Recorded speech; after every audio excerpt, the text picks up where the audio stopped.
Is it not crazy that there's new food recalls every single day, and dangerous ones? We've got a dangerous meat recall that we've got to go over, and you won't believe what they're saying about mac and cheese, and a brand new report Euronews had to do on nanoplastics. And stay till the end because you won't believe what I found out about old Billy G and Coca-Cola and Pepsi. Also able to cross the blood-brain barrier and disperse in the brain. You won't believe what they're saying about soda pop. Chalk it up to important food news. Awareness you need to know coming right up.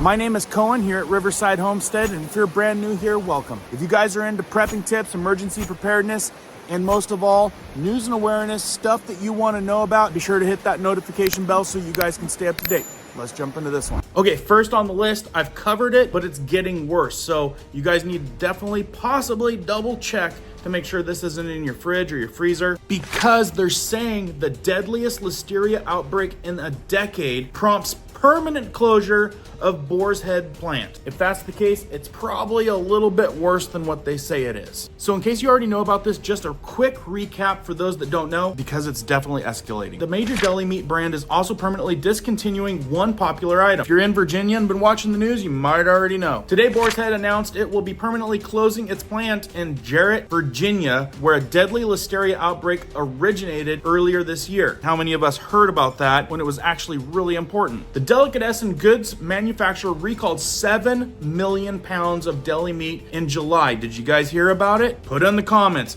Already knew, or it's new news. If it's new news, this is kind of a big thing to know about per the news. 7 million pounds of deli meat in July, including items such as deli counter, liverwurst, bologna, and smoked ham, plus prepackaged sausages and bacon, following an onslaught of linked Listeria cases that have led to at least 57 hospitalizations and 9 deaths. When I read something like that, chances are it could be a lot more. They say that the incident marks the most deadliest Listeria outbreak in the United States since 2011, when contaminated cantaloupes caused 33 deaths. And FYI, cantaloupes are back on the ballot with this also. So this is right up there with the deadliest Listeria outbreaks, causing a plant to completely shut down. Again, that's with Boar's Head. You guys need to look more into that information. Definitely look into it. There's a lot of information out there to dig into if you find that you've got some of that stuff in your freezer and your fridge. And if you ain't feeling too good and you've had some of that, that could be reason for concern as well. Okay, the next one regarding food news, brand new news, today's news, mac and cheese makes the ballot. Mac and cheese sold at Walmart and Target. Walmart and Target, right? Recalled in 5 states. Here's where. Now look, I don't eat mac and cheese anymore,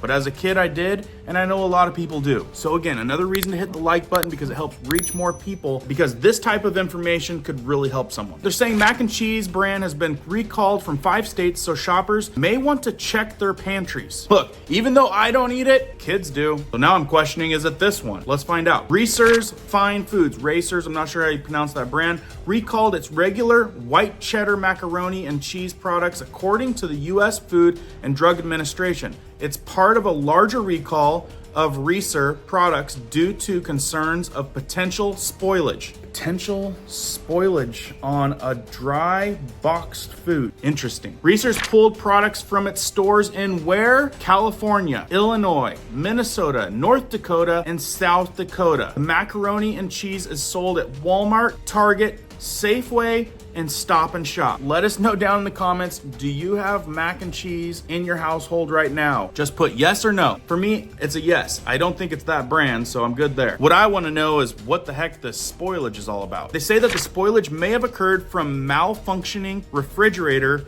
on a trailer, the FDA said. The regular macaroni and cheese products have a use by date of September 14th and September 16th of 2024. The white cheddar macaroni and cheese has a use by date of September 11th, 2024. I'd have to say with that expiration date, they've probably been purchased quite a while ago, so you guys might want to check it out. That's a lot of things, folks. You might want to keep that in mind as well. The larger recall initiated included products like potato salads, scalloped potatoes, pasta salads, corn, egg salads, gravy, spinach dip, and desserts. That's a lot of dang stuff. I'm telling you guys, it's getting crazy out there. Like, we're talking about food recalls every single day. How many people you think know about this? They're saying that the classification was changed to a class 2. We went over that in another video about the classifications. They're saying that the food without proper refrigeration can have dangerous bacteria like salmonella or E. coli. Okay guys, enough said on that. That probably concludes a lot of folks out there. So if that's you,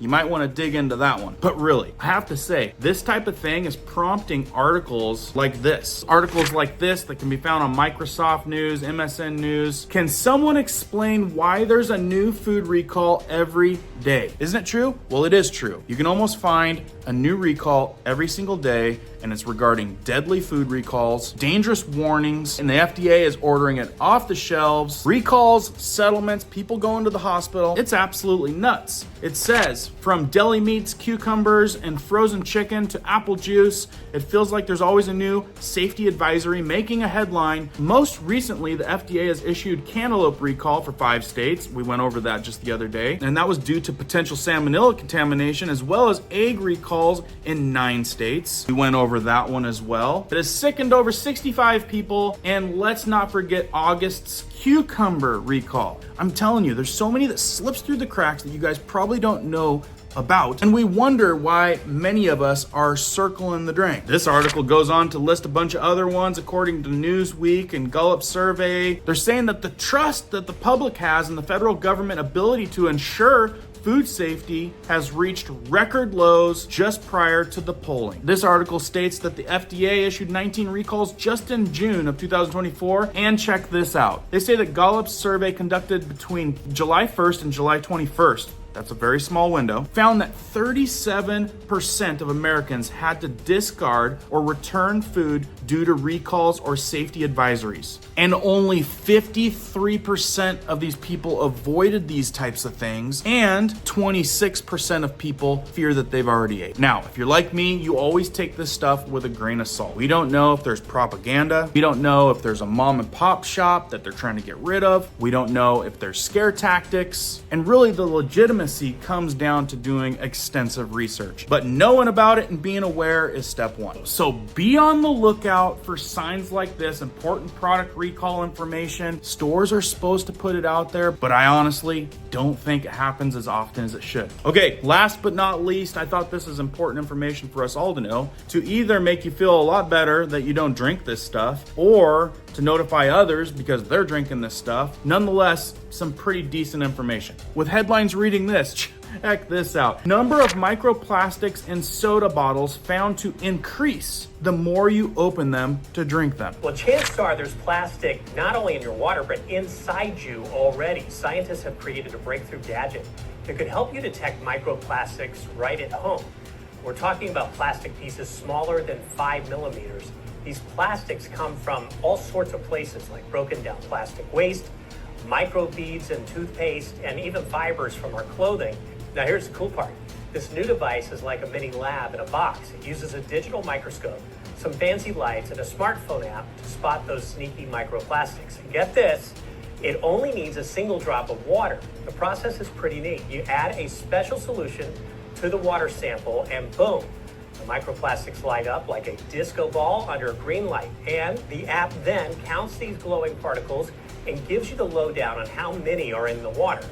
Best part, it's quick and easy to use.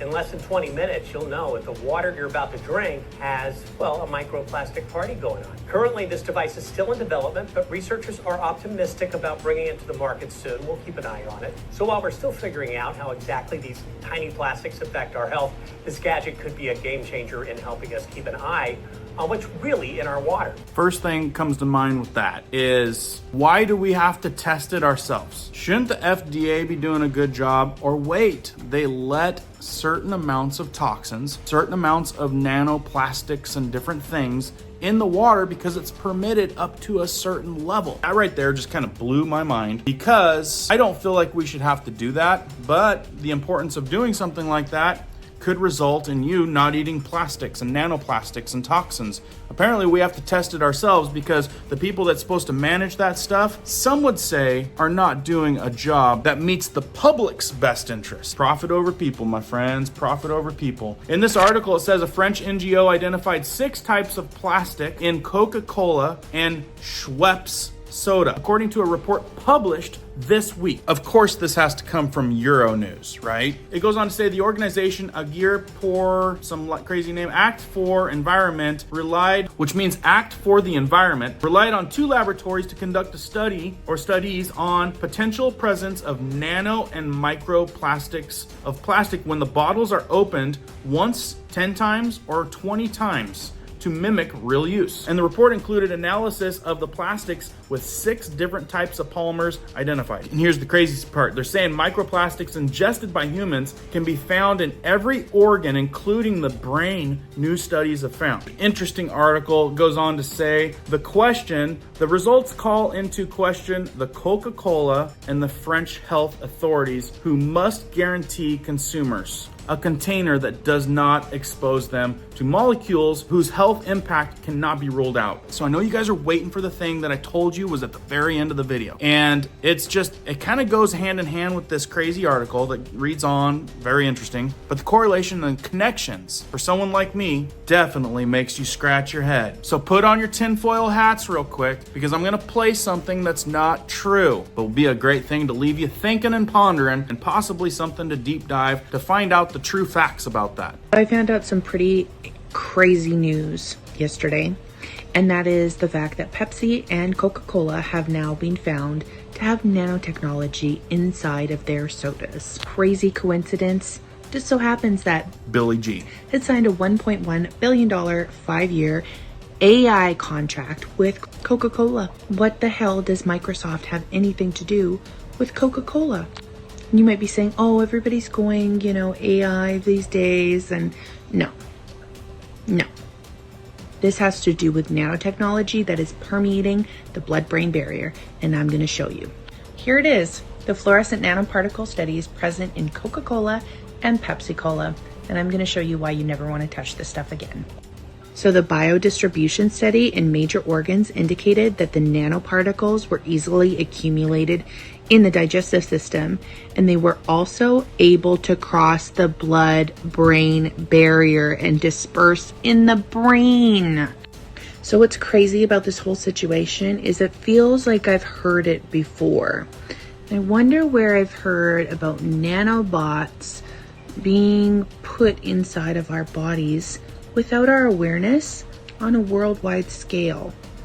I wonder where I've heard that before. Like I said, you'd have to deep dive that stuff to find out if that's true, but that's what's going on social media. Some people think that they're starting to figure some things out. Let me know if you guys made it to the end of the video, what you guys think. Got a lot more stuff coming down the pipe. A couple other great videos if you found this insightful. Keep prepping, keep learning, keep doing. We'll see you guys on the next one.